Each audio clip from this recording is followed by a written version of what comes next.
Namaste children. This lesson is for second year Andhra Pradesh State Intermediate students. The Secret of Work by Swami Vivekananda.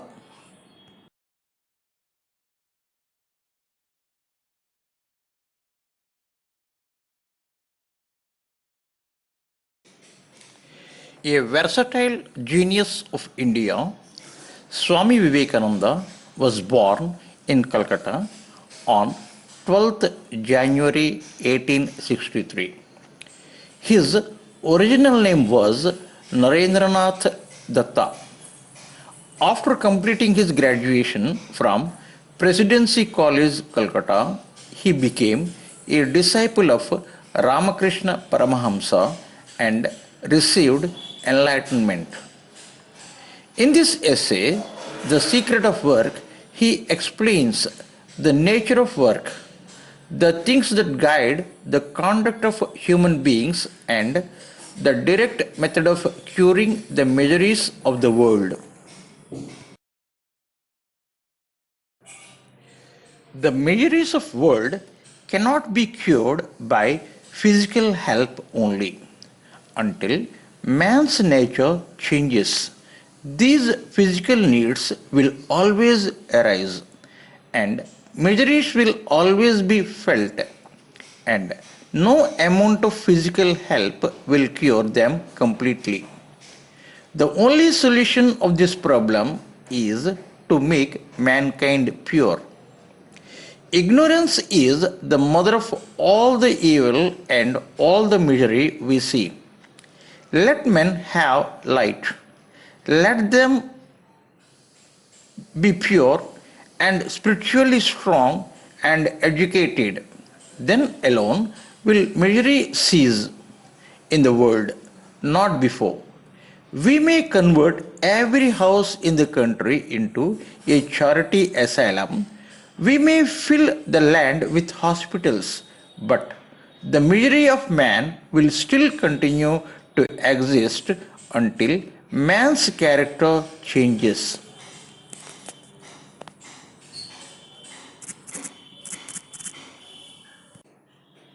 Swami says everybody faces lot of miseries daily.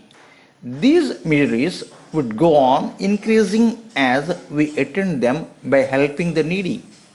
Physical help is not the remedy to drive away all the miseries from the world. Man has to change his attitude. The solution to get rid of miseries is to make mankind perfect. Unawareness is the root cause of all miseries and problems. They should acquire knowledge spiritually strong in order to seize all miseries. If we go on giving assistance to the people, then our country would be converted into a charity asylum. We may set up a number of hospitals to extend the hospitality, but till the nature of the human beings change, their miseries would continue. ఈ విశ్వంలో ఎక్కడ చూసినా కష్టాలు దుఃఖాలు. మనం భౌతిక సహాయం వల్ల వీటిని పారద్రోలలేము. మనం చేసే సహాయాలు దానాల వల్ల కష్టాలు దుఃఖాలు ఎక్కువవుతాయే తప్ప తగ్గవు. వీటి నుండి విముక్తి పొందడానికి ఒకటే మార్గం. అది ఏమిటయ్యా అంటే మానవ జాతి పరిపూర్ణత సాధించాలి. ఈ కష్టాలు దుఃఖాలకి మూల కారణం అజ్ఞానమే. వీటిని సమూలంగా నాశనం చేయాలంటే మనం ఆధ్యాత్మికంగా దృఢంగా ఎదగాలి. అలా కాకుండా మనం దానాలు ధర్మాలు చేస్తూ పోతుంటే చివరికి ఈ దేశం ఒక దాన ధర్మాల శత్రువుగా తయారవుతుంది.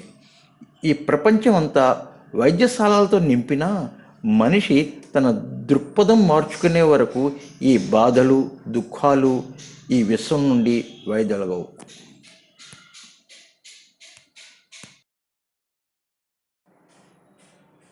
We read in the Bhagavad Gita again and again that we must all work incessantly. All work by nature composed of good and evil. We cannot do any work which will not do some good somewhere. There cannot be any work which will not cause some harm somewhere. Every work must necessarily be a mixture of good and evil. Yet, we are commanded to work incessantly. Good and evil will both have their results. Good actions will entail upon us good effect. Bad actions bad. But good and bad are both bondages of the soul. The solution reached in the Gita regard to this cramping influence of work is that if we do not attach ourselves to it, it will not hold our soul in bondage. All holy books say only one thing, that is, work without any interruption. Work is the combination of good and bad. We cannot draw any line and get these things get separated. Whatever work we do may become beneficial to someone, at the same time it may become harmful to some other. For doing good, good follows, and for bad, bad follows. Bhagavad Gita says only one thing, go on doing your karma, but do not expect anything out of your action. One should not have any bondage with the work that he or she carries. అన్ని ధర్మ గ్రంథాల సారాంశం ఒకటే, అది మనం నిరవధికంగా పని చేసుకుంటూ పోవాలి, ఫలితం ఆశించకూడదు. మంచి పని చెడ్డ పని అని వేరువేరుగా ఉండవు. ఒక పని ఒకరికి మంచిని కలుగజేస్తే అదే పని ఇంకొకరికి చెడుని కలిగించవచ్చును. మనం మంచి చేసుకుంటూ పోతే మనకి మంచి జరుగుతుంది, అదే చెడు చేసుకుంటూ పోతే చివరికి మనకి చెడు జరుగుతుంది. అందువల్ల భగవద్గీత ఏం చెబుతోంది అంటే, నువ్వు పని చేసుకుంటూ పో, ఫలితాన్ని ఆశించుకో. మనం చేసే పనిలో మనకి ఎటువంటి బంధనాలు ఉండకూడదు. మనకి మన పనికి ఎటువంటి బంధం లేకపోతే దానికి మన ఆత్మ బందీ అవదు.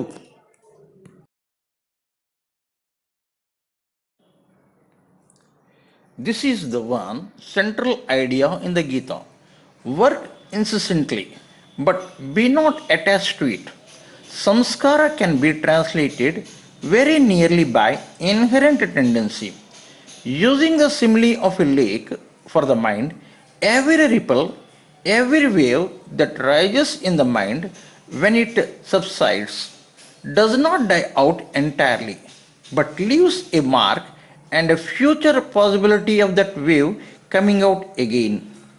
This mark, with the possibility of the wave reappearing, is what is called samskara. Every work that we do, every movement of the body, every thought that we think leaves such an impression on the mind stuff. And even when such impressions are not obvious on the surface, they are sufficiently strong to work beneath the surface subconsciously. What we are every moment is determined by the sum total of these impressions on the mind. What I am just at this moment is the effect of the sum total of the impressions of my past life. This is really what is meant by character. Each man's character is determined by the sum total of these impressions. The main idea of Gita is to do work without any interruption, without getting attached to it. Here, the narrator gave a very good example to make us to understand by giving a simple example of lake and the ripples we notice when a small pebble thrown into it. We notice these waves never end. They go on becoming bigger and bigger. In the same way, if we are attached to the work that we are doing, has a deep markings on our mind. Our present position is nothing but the sum of these impressions, and thus our character is determined. Bhagavad Gita యొక్క ముఖ్య ఉద్దేశం కూడా అది. నిర్విరామంగా పనిచేసుకుంటూ చేసే పనితో ఎటువంటి బంధం ఉంచుకోకుండా పోతూ ఉండాలి. పై విషయాన్ని బోధపరచడానికి లేఖకుడు ఒక మంచి ఉదాహరణ పేర్కొన్నాడు. స్థిరంగా ఉన్న జలాశయంలో ఓ చిన్న రాయిని వేస్తే నీటిలో అలలు ఏర్పడతాయి. అవి ఎప్పుడూ నాశనం అవ్వవు, తీరం చేరే వరకు క్రమంగా పెరుగుతుంటూ పోతాయి. మనం చేసే పనితో మనం బందీ అయినట్లయితే మన మనస్సులో నీటిలోని అలల్లాగా పని యొక్క తరంగాలు అంతం అవ్వకుండా మనసునంతా ఆక్రమించి చెరగని ముద్ర వేస్తాయి. మన ప్రస్తుత స్థితి అటువంటి చెరగని ముద్రల సముదాయమే.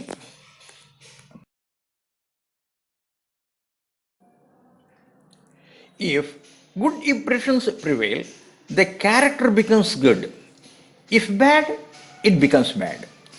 If a man continuously hears bad words, thinks bad thoughts, does bad actions, his mind will be full of bad impressions, and they will influence his thought and work without his being conscious of the fact. In fact, these bad impressions are always working, and their resultant must be evil, and that man will be a bad man. He cannot help it. The sum total of these impressions in him will create the strong motive power for doing bad actions. He will be like a machine in the hands of his impressions, and they will force him to do evil. Similarly, if a man thinks good thoughts and does good works, the sum total of these impressions will be good, and they, in a similar manner, will force him to do good even in spite of himself. When a man has done so much good work and thought so many good thoughts that there is an irresistible tendency in him to do good in spite of himself, and even if he wishes to do evil, his mind, as the sum total of his tendencies, will not allow him to do so. The tendencies will turn him back. When such is the case, a man's good character is said to be established. Narrator believes character depends on the surroundings, thoughts, and actions. If we associate with bad people, speak bad language, and have evil thoughts, we become evil. If we do good, think good, and speak good, we become good. Once you go on doing good things, then you transform your character from bad to good. Here, let me narrate a small story. Once, a hunter got 2 parrots in his net. He brought them to the town for sale. He sold 1 parrot to a good scholar and other one to a butcher. The first parrot, listening his master speaking polished language, learnt all good habits like inviting the visitors to come, inquiring about water, and so. The second parrot caught all the bad words like beat him, kill him, I see your end, from his master, the butcher. What did we learn from this story? The surroundings play an important role for the development of character. మన స్వభావం మన ఉండే పరిసరాలపైన, మన ఆలోచనలపైన, మనం చేసే పనులపైన ఆధారపడి ఉంటుంది. మనం చెడు సాంగత్యంలో ఉంటూ, చెడుని మాట్లాడుతూ, చెడు తలంపులు కలిగి ఉంటే మనం దుష్టులుగా తయారవుతాం. అదే మంచి సాంగత్యంలో ఉంటూ, ఎప్పుడు మంచి ఆలోచనలు చేస్తూ, మంచి మాటలు మాట్లాడుతూ ఉంటే క్రమేపీ మంచివాళ్ళం అవుతాం. దీనివల్ల తెలిసింది ఏమిటంటే, మంచి స్వభావం, చెడు స్వభావం రెండు మన ఆధీనంలోనే ఉంటాయి. పై విషయం సులువుగా అర్థం అవడానికి నేను ఒక చిన్న కథ చెప్తాను. ఒక వేటగాడు తన వలలో పడిన 2 చిలకల్ని ఓ పట్టణానికి అమ్మే నిమిత్తం తీసుకుని వస్తాడు. ఒక చిలకని ఒక పండితునికి, రెండో చిలకని ఒక మాంసం కొట్టు యజమానికి అమ్ముతాడు. మొదటి చిలుక పండితుని సాంగత్యంలో ఉండడం వల్ల మర్యాదగా మాట్లాడడం, అంటే రండి కూర్చోండి, దప్పిక తీర్చుకుంటారా అన్న మాటలు నేర్చుకుంటుంది. రెండో చిలుక మాంసం వర్తకుడితో ఉండడం వల్ల చంపుతా, నీ రక్తం కళ్ళ చూస్తా వంటి మాటల్ని నేర్చుకుంటుంది. రెండు చిలకల మూలం ఒకటే అయినా అవి నివసించే ప్రదేశం బట్టి వాటి ప్రవర్తన శైలిలో మార్పు వచ్చింది.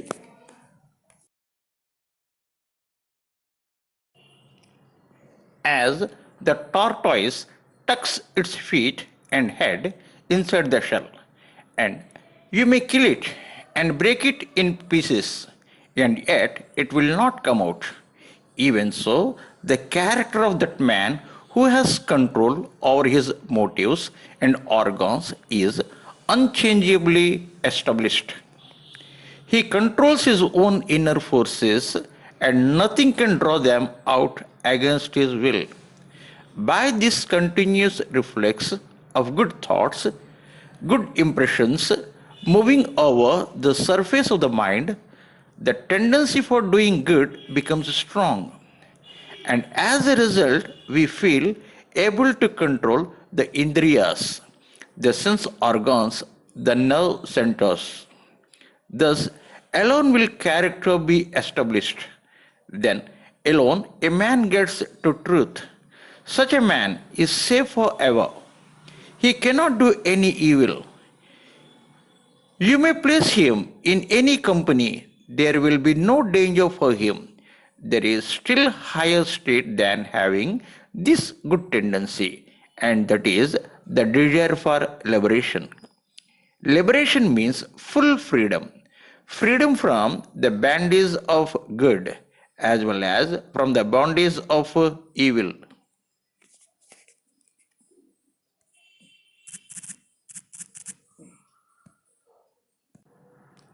The narrator gave an example of a tortoise.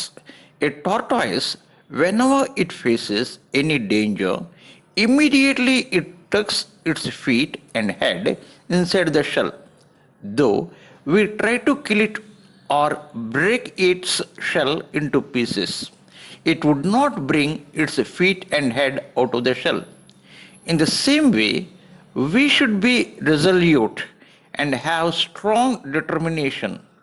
We should control our indriyas. The people, though you have a strong willpower, do not get their character change according to the surroundings.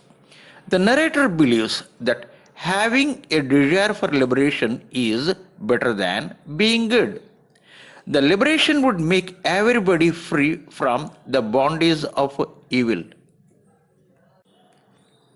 మనం దృఢ నిశ్చయం కలిగి ఉండాలి.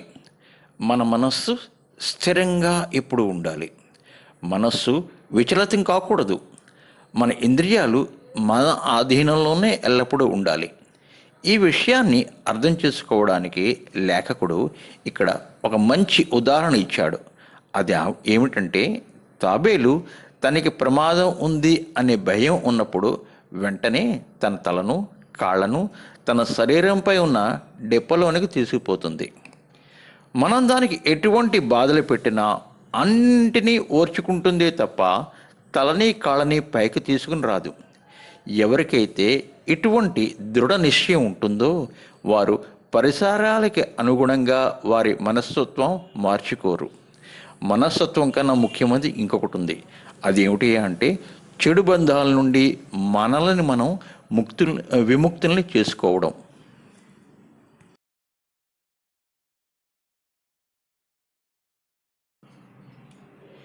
A golden chain is as much a chain as an iron one.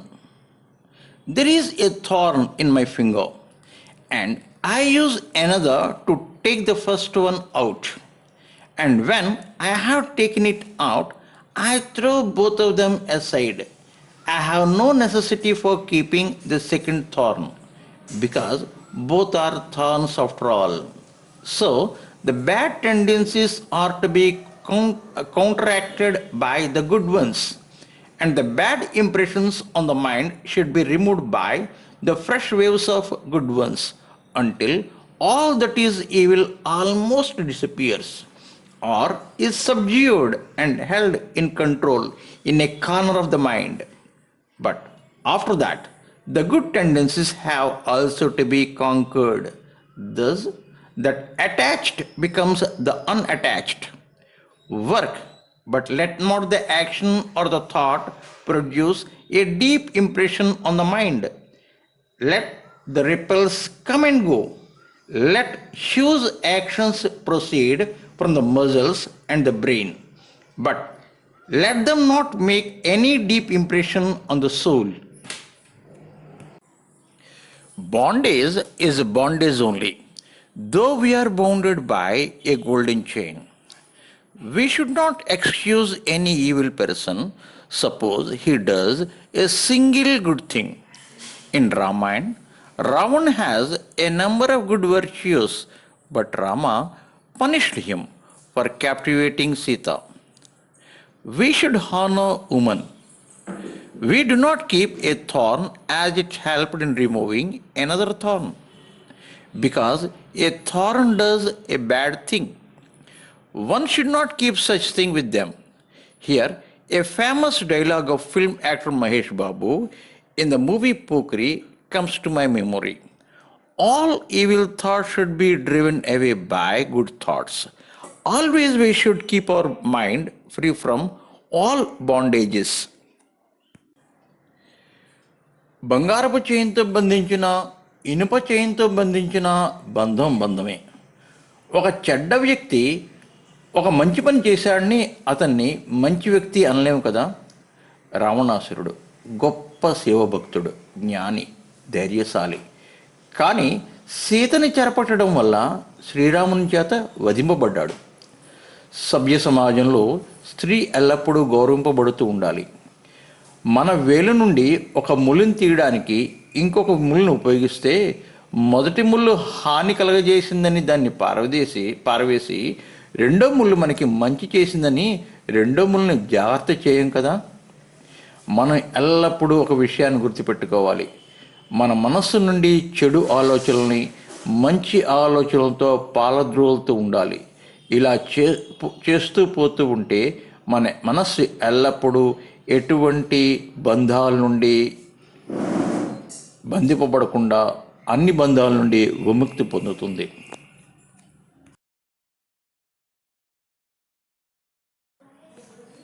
How can be done? We see that the impression of any action to which we get attached remains. I may meet hundreds of persons during the day, and among them meet also one whom I love. And when I retire at night, I may try to think of all the faces I saw, but only that face comes before the mind, the face which I met perhaps only for 1 minute, and which I loved. All the others have vanished.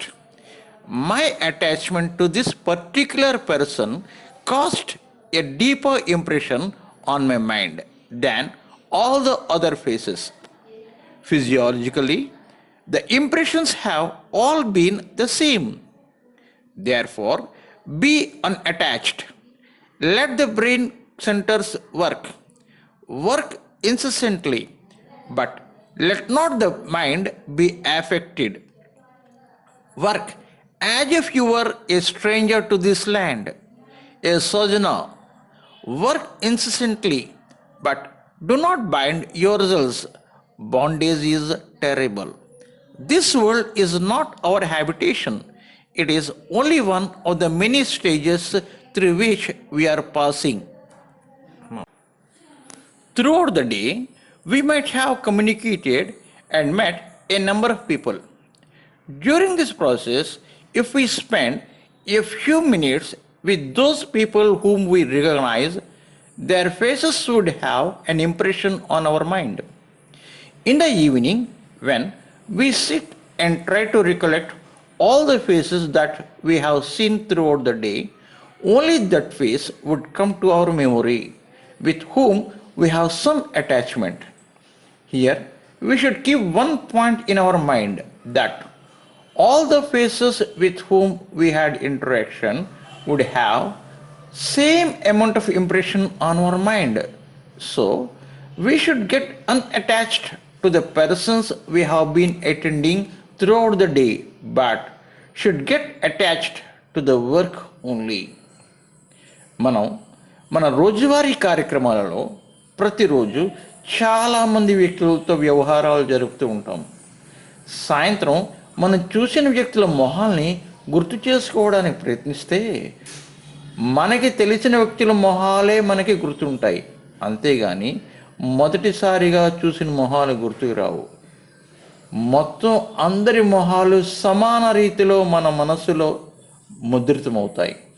అందువల్ల మనం చేసే పని మీదే మన మనస్సుని కేంద్రీకృతం చేసుకోవడానికి అలవాటు చేసుకోవాలి, అంతేగాని ఎవరికి పని చేస్తున్నామో దాని మీద దృష్టి పెట్టకూడదు.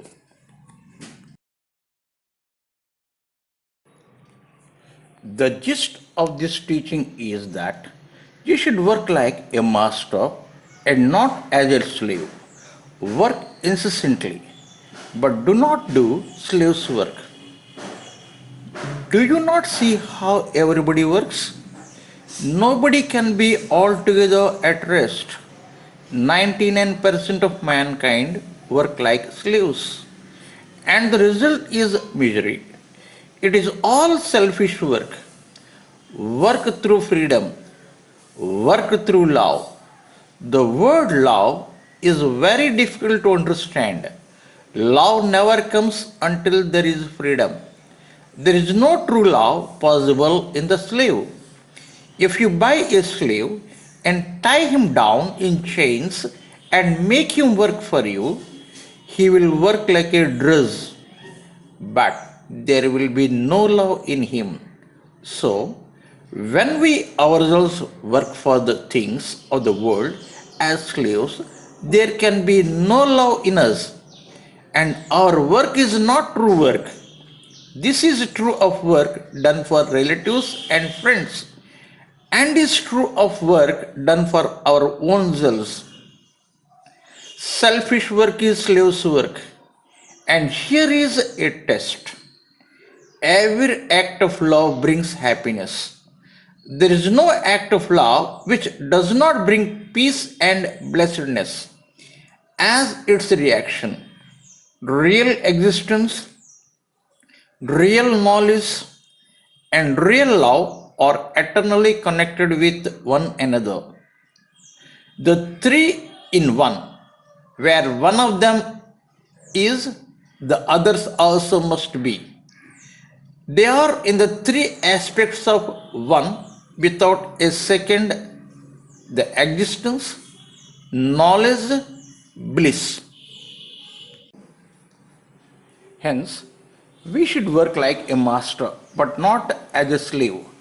The meaning of working like a master, means not to give any importance to the work that we are carrying out. Here, importance means the outcome of the work. One should concentrate his or her attention towards the work that they are doing. One should not be too selfish and think about the benefit that he or she gets out of the work. Our motto should be work through freedom and work through love. Selfish work is slave's work. Whatever we do out of love, we receive happiness.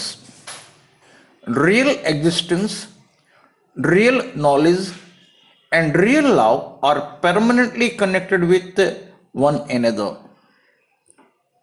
అందువల్ల మనం అందరూ ఒక యజమానిలాగా పనిచేయాలి, అంతేగాని ఒక బానిసలాగా పనిచేయకూడదు. బానిసలా పనిచేయడం అంటే మన స్వార్థం కోసం పనిచేయడం. మన దృష్టిని ఒక్క పనిపైనే కేంద్రీకృతం చేయాలి. ఎవ్వరూ పూర్తిగా స్వార్థపరులుగా ప్రతి పనిలోనూ నాకేంటి అని ఆలోచన చేయకూడదు. మన ఆదర్శం ఎల్లప్పుడూ స్వేచ్ఛగా పనిచేయి, ప్రేమ అభిమానాలతో పనిచేయి అయ్యే అయి ఉండాలి. ఎప్పుడైతే మనం పనిని ప్రేమిస్తూ చేస్తామో అప్పుడు మనకి ఆనందం కలుగుతుంది. నిజమైన ఉనికి, నిజమైన జ్ఞానం, నిజమైన ప్రేమ, ఈ మూడు ఒకదాంతో ఒకటి ముడిపడి ఉంటాయి. ఈ మూడింటి యొక్క ఉనికి మనకి నిజమైన ఆనందాన్ని ఇస్తాయి.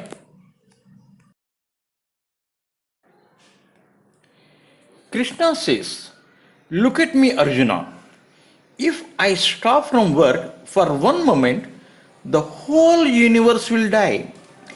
I have nothing to gain from work. I am the one, Lord, but why do I work? Because I love the world. God is unattached because He loves. The real love makes us unattached. To attain this unattachment is almost a life work. But as soon as we have reached this point, we have attained the goal of love and become free. The bondage of nature falls from us, and we see nature as she is. Do you ask anything from your children in return for what you have given them? It is your duty to work for them, and there the matter ends. In whatever you do for a particular person, a city, or a state, assume the same attitude towards it as you have towards your children. Expect nothing in return. If you can invariably take the position of a giver, in which everything given by you is a free offering to the world, without any thought of return, your work will bring no attachment. Attachment comes only where we expect a return. In Bhagavad Gita, Krishna says to Arjuna that he works continuously though he doesn't get any benefit out of the work that he does. The reason for this is he loves the entire universe equally. This unattached work made him God. Here the narrator asks a simple question to all of us. He asks whether we value the work that we do for our children. Answer that we give for this is our responsibility. We should extend this type of relationship towards the entire universe. Always we should be a giver, but not an acceptor. Once we start expecting something in return, then we get attached. భగవంతుడు ఏది ఆశించకుండా నిరంతరం శ్రమిస్తూ ఉంటాడు. భగవద్గీతలో శ్రీకృష్ణుడు అర్జున్తో అన్న మాటలువి. ఇటువంటి నిస్వార్థ సేవలోనే నిజమైన సంతృప్తి ఉంటుంది. మనం మన పిల్లలకి ఏమీ ఆశించకుండానే వాళ్ళకి కావలసిన వస్తు సామాగ్రి అంతా వాళ్ళు అడగకపోయినా సమకూరుస్తూ ఉంటాము. ఎందుకోసం ఇదంతా చేస్తున్నాము అని ఎవరైనా అడిగితే అది మన బాధ్యత అని జవాబిస్తాము.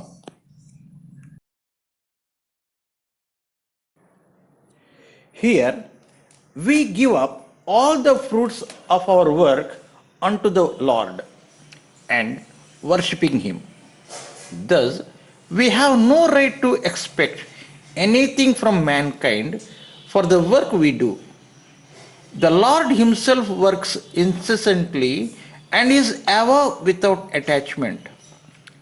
Just as water cannot wet the lotus leaf, so work cannot bind the unselfish man by giving rise to attachment to results. The selfless and unattached man may live in the very heart of a crowded and sinful city.